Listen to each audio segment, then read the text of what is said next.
안녕하세요. 인포마켓 강용훈 대표입니다. 오늘은 약간 한 템포 늦춰서 제 투자 철학하고 그 다음 왜 AI 시대에 이렇게 투자를 해야 되는지, 그리고 인포마켓은 왜 이렇게 운영이 되는지 좀 투명하게 공개를 할까 합니다. 그래서 Q&A 식으로 답을 하려고 합니다. 제가 이제 특정 종목에 대해서 비판을 하는 게 아니고요. 기자 생활도 오래 해보고 투자자 생활도 오래 했는데 한국 증시는 기울어진 운동장입니다. 이게 정보도 개인 투자자들한테 명쾌하게 주어지지 않고요. 신문 기사도 오보가 많거든요. 그래서 제가 계속 말씀을 드리지만 모든 기업가들은 다 거짓말을 조금씩 합니다. 제가 제일 좋아하는 닥터 하우스라는 드라마가 있는데 그게 의사가 이제 아주 불치병 같은 미지의 병을 찾아서 진단을 내리는 그런 재미있는 의학 드라마인데, 거기서 닥터 하우스가 제일 먼저 이야기하는 게 모든 환자는 거짓말 한다죠. 저희 투자자들도 계속 그렇게 의구심을 가지고 기업을 오랫동안 추적하다 보면 이게 정직하지 않은 기업들이 너무 많거든요. 미묘한 거짓말을 하는 거죠. 이게 3년 안에 착공을 한다고 했는데 5년 안에 착공이 됐다 그러면 대표이사 입장에서는 봐라, 내 말이 맞지 않았느냐, 기간이 2년 늦었지만 어쨌든 내 말은 맞다라고 할 수 있지만 투자자들은 그렇게 생각을 안 할 수가 있거든요.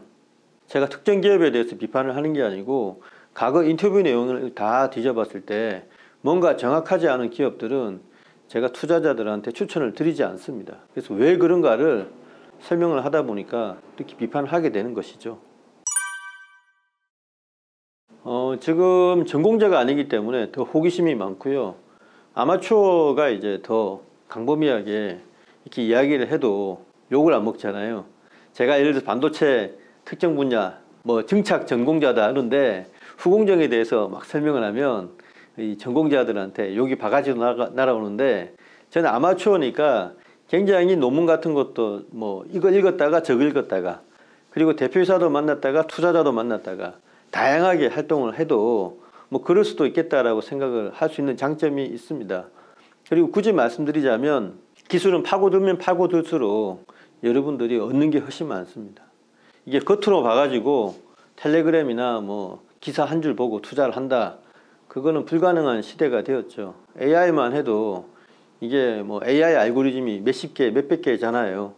그게 어떻게 해서 지금 HBM 연결되고 이런 걸 다 설명을 해야 되고, 또 본인이 그걸 납득을 해야 종목을 오래 들고 있을 수 있거든요. 대충 알았다가는 잠시 오를 때 팔고 마는 게 지금 투자자들 생리입니다. 그래서 증권 방송 보고 이거 괜찮네, 잠시 샀다가는 또 빠질 때는 불안하고요, 오를 때는 얼른 팔게 되는데 그런 식으로 해서는 투자가 제대로 되지 않겠죠. 이게 파고드는 이유가 있습니다. 진취적이지 않은 기업가에 대해서 제가 좀 반감이 있는 편이죠.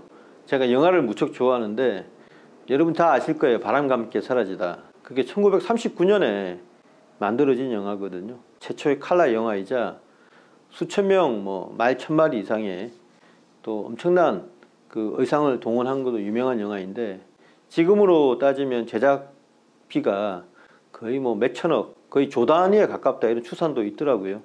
그 제작자가 데이비드 오 셀즈닉이라는 사람이에요. 비비안 리를 몇 년 동안 기다려서 발탁을 해서 여주인공으로 이렇게 하기도 했고요. 마가렛 미첼 그 작가죠. 바람과 함께 사라지다. 그분으로부터 판권을 사들이기도 했고요. 37살밖에 안 되는 사람이 그 모든 일을 해냈습니다. 극본이라 그러죠. 극본도 본인이 손댄 데가 많아요. 엄청난 노력과 에너지로 그 비용을 다 감당하고 감독과 배우들을 아우르면서 위대한 작품을 만들어냈는데, 저는 37이라는 이야기에 정말 충격을 받았고요. 제가 그 나이에 뭐 했나 이런 게 멍했는데, 더 대단한 분도 있죠. 영화 사상 가장 위대한 영화 하면 시민 케인이 항상 1, 2위에 꼽히는데요. 그 시민 케인을 만든 오손 웰즈가 그 작품을 만들 때 주연도 하고 극본도 자기가 쓰고 그 다음에 감독도 했잖아요. 약간 25이었습니다. 정말 놀랍지 않습니까? 보면은 에비에이터의 주인공이었던 하워드 휴즈 같은 사람도 있고요. 미국의 자본주의는 그야말로 온몸을 내던져서 사회를 변혁시키고 본인의 이상을 실현하는 그런 자본가들이 굉장히 큰 역할을 했죠. 지금도 일론 머스크가 사생활은 지저분하지만 미국인들이 그렇게 싫어하지 않는 이유가 뭔가 해내려고 하잖아요. 어쨌든 미국인들이 좋아하는 DNA는 사회를 변혁시키고 나를 따르라 하는 그런 야생마 같은 그런 기업가 정신을 좋아하는 것 같습니다. 근데 우리나라는 어떠냐면 쉑쉑버거 저거 강남역에 매장 냈다고 기자들한테 보도자료 돌리잖아요. 재벌 3세가. 그게 또 부끄럼 없이 또 기자들 기사를 써줍니다. 이런 것들 보면 정말 기업가 정신이 없는 거죠. 아버지 할아버지 때부터 물려받은 기업을 뭔가 변혁시켜서 사회를 발전시키는데 활용하기보다는 그냥 안주해버리는 거예요.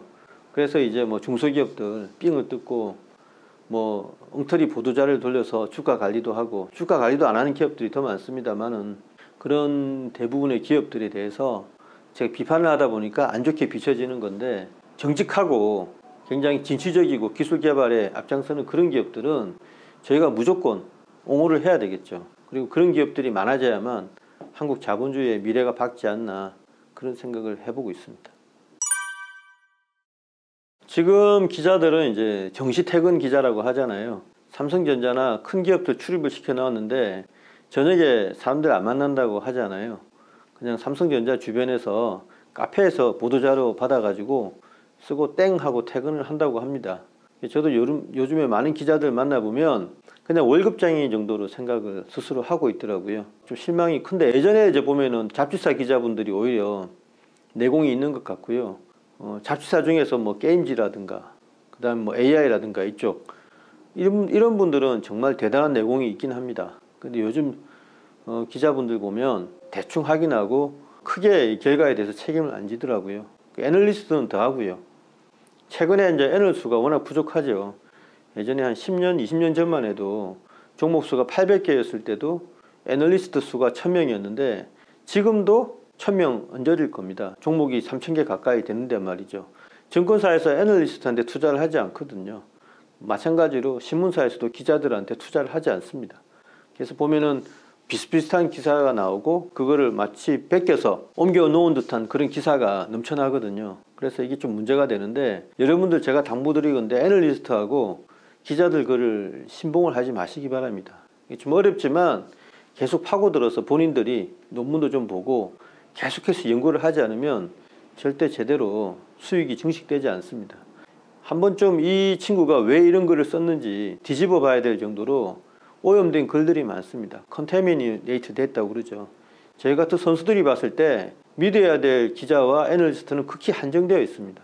그 정도로 생각하시면 되겠습니다. 이거는 질문을 많이 받는데요. 2차 전지는 물질이잖아요. 그 다음에 이제 바이오도 물질이고, 근데 엔비디아의 젠슨 항이 뭐라고 했냐면 지금은 컴퓨터 공학자, 프로그래머보다 바이오 전공자가 더 중요하다고 했지 않습니까? 얼마 전에. 그게 뭐냐면 지금 AI가 노리고 있는 차세대 영역이 물질입니다. 물질. 이걸 양자 단위, 분자 단위, 원자 단위에서 시뮬레이션을 해가지고 굳이 트라이얼 앤 에러를 통해서 이때까지 제약회사라든가 화학회사에서 하는 방식으로 하지 말고 그냥 슈퍼컴퓨터 또는 양자 컴퓨터로 시뮬레이션을 해보자는 거거든요. 그렇게 되면 AI가 바이오 영역하고 화학회사 영역을 잠식할 수 있습니다. 이 바이오하고 화학물질 회사의 시총이 AI 회사로 넘어올 수가 있습니다. 각 기승전결 AI 헤게모니가 되어버리는 거죠. 그런 점을 감안했을 때 지금은 AI로 몰아가는 게 옳다고 생각합니다. 어제 어떤 분이 이상한 댓글 올리셨던데, 야 보시면 제가 이 옆 건물이 학원입니다. 연결되어 있는데 이 창문이거든요. 제가 이제 멍 때리는 거죠. 강의할 때 옆 건물에서 이제 우리 강의를 보고 있지 않나, 신경이 쓰여가지고 보는 거거든요. 이 창문입니다. 보이시죠? 진짜 어처구니 없는 그런 댓글을 다신 분이 있던데, 제가 해보니까 8시간도 부족하더라고요. 처음엔 4시간 했는데 커리큘럼이 반도체는 무엇인가부터, 그냥 반대쪽 8대 공정이 아니고 실제로는 팹 루틴 6대 공정이다 설명하고, 공정상이면 후공정하고 뭐 TC 본딩하고 HBM 설명하다 보면요 시간이 4-5시간이 훌쩍 갑니다. 그리고 이제 미래에 대해서 좀 이야기를 하고 AI 이야기를 하니까 사실은 풀로 설명을 하려면 8시간 정도는 돼야 되는데, 그러려면 이제 1박 2일 해야 되잖아요. 지방에도 올라오신 분들이 많으니까 좀 축약해서 5시간 정도 하는데 그것도 시간이 부족해요. 지금 보니까 너무 공부할 게 많고 알려드려야 될 건 많은데 이게 뭐 종목 설명을 그냥 수박 겉핥기로 하면요, 그거는 나중에 버틸 수도 없고, 비슷한 종목을 뭐 연구를 하실 때 본인 스스로 이게 파헤칠 수 있는 그런 힘이 없어지거든요. 자생력을 기르시려면 강의를 자기 걸로 소화를 해야 되는데 수박 겉핥기로 뭐 이 종목은 어떤 종목이다, 저 종목은 어떤 종목이다 이래서는 본인이 얻어가는 게 없으시겠죠. 그래서 8시간 해야 되는데 줄여서 5시간입니다. 네.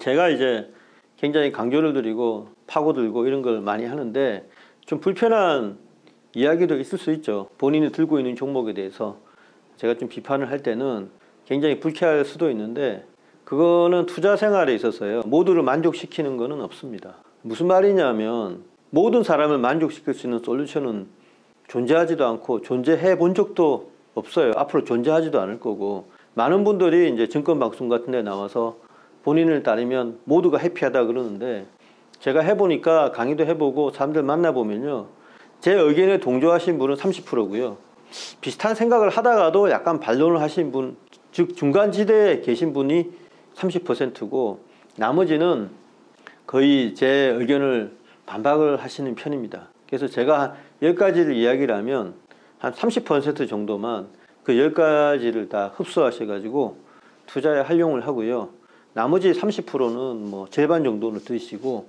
아예 나머지 30%는 10가지를 다 부인을 하시거든요. 그런 분들은 제가 어쩔 수가 없어요.